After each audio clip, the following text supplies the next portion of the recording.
Thank you.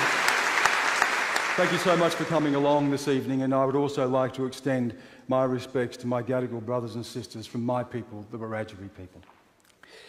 In the winter of 2015, Australia turned to face itself. It looked into its soul and it had to ask this question: who are we? What sort of country do we want to be? And this happened in a place that is most holy, most sacred to Australians. It happened in the sporting field. It happened on the football field. Suddenly the front page was on the back page. It was in the grandstands. Thousands of voices rose to hound an Indigenous man, a man who was told he was an Australian, a man who was told he was an Australian of the Year. And they hounded that man into submission. I can't speak for what lay in the hearts of the people who booed Adam Goodes, but I can tell you what we heard when we heard those boos. We heard a sound that was very familiar to us. We heard a howl.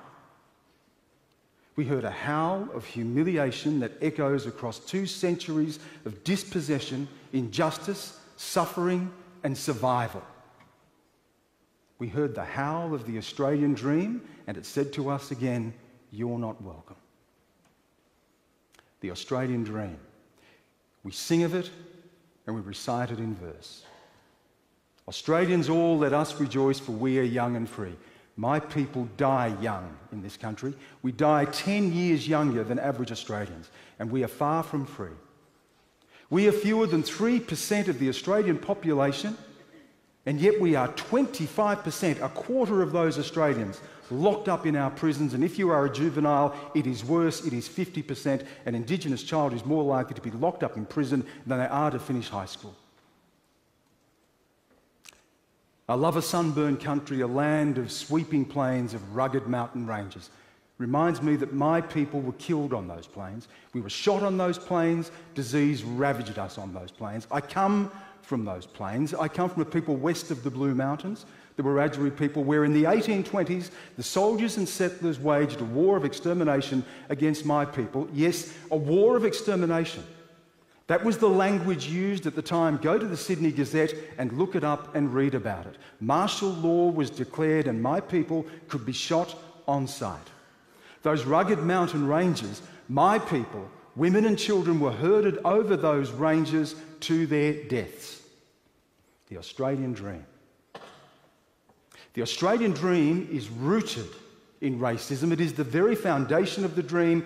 It is there at the birth of the nation. It is there in terra nullius, an empty land, a land for the taking.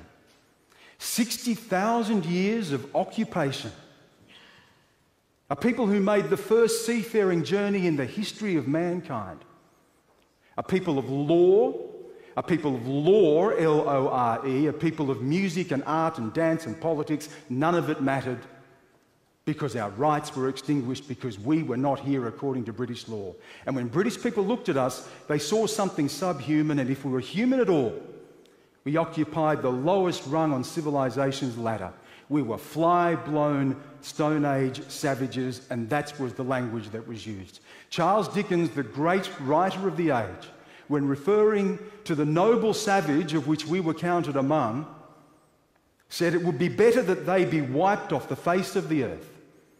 Captain Arthur Phillip, a man of enlightenment, a man who was instructed to make peace with the so-called natives in a matter of years, was sending out raiding parties with the instruction, bring back the severed heads of the black troublemakers. They were smoothing the dying pillow. My people were rounded up and put on missions from where, if you escaped, you were hunted down, you were roped and tied and dragged back. And it happened here. It happened on the mission that my grandmother and my great-grandmother are from at Warringezda on the Darling Point at the Murrumbidgee River. Read about it. It happened. By 1901, when we became a nation, when we federated the colonies, we were nowhere. We're not in the Constitution, save for race provisions, which allowed for laws to be made that would take our children, that would invade our privacy, that would tell us who we could marry and tell us where we could live, the Australian dream. By 1963, the year of my birth, The dispossession was continuing. Police came at gunpoint under cover of darkness to Mapoon, an Aboriginal community in Queensland, and they ordered people from their homes and they burned those homes to the ground and they gave the land to a bauxite mining company, and today those people remember that as the night of the burning. In 1963, when I was born, I was counted among the flora and fauna, not among the citizens of this country. Now, you will hear things tonight, you will hear people say, but you've done well. Yes, I have. And I'm proud of it. And why have I done well?